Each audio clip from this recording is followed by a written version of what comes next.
This is the nuclear group's wedge chart, and what wedges are is a plan to reduce carbons produced by humans by 8 billion tons in 50 years.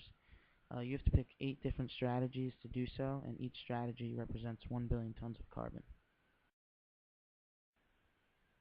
The first wedge we picked was solar electricity. It would use energy from the sun instead of fossil fuels to generate electricity. A few drawbacks it has is that it's costly and the PV cell material is hard to come by.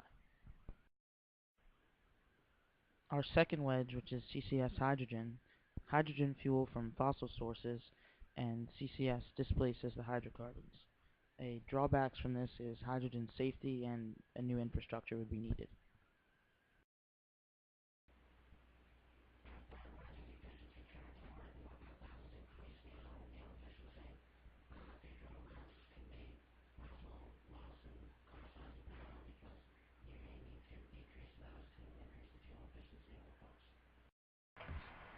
Our fourth wedge is wind electricity. It uses the wind to turn wind turbines to generate electricity. The big issue with this one is the space. You gotta have the space to put them. Our fifth wedge is CCS synfuels. It stores the CO2 that comes off during the synfuels production. The bad thing is the emissions only break even with gasoline, so you're not getting much better. Our sixth wedge is forest storage. Basically, we plant new forests, and all the carbon we put off is taken in by these trees, and they use it to grow. The drawback with this is biodiversity, and same thing as the windmills, you gotta have the space for them. Our seventh wedge is nuclear electricity. It replaces coal and fossil fuels used to produce electricity and replaces it with nuclear electricity.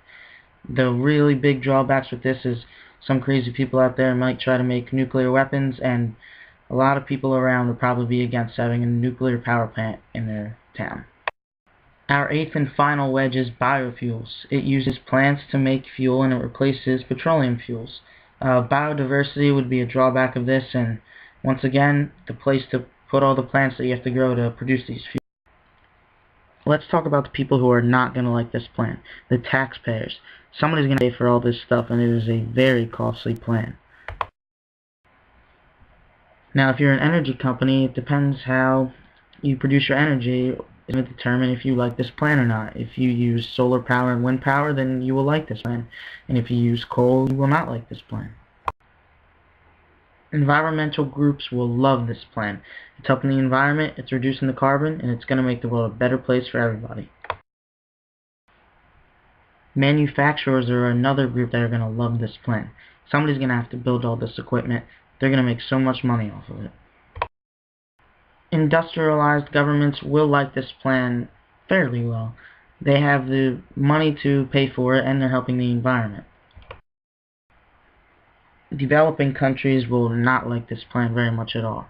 They don't have the money to pay for things or the structure to tax the people so that they can help pay for all this equipment.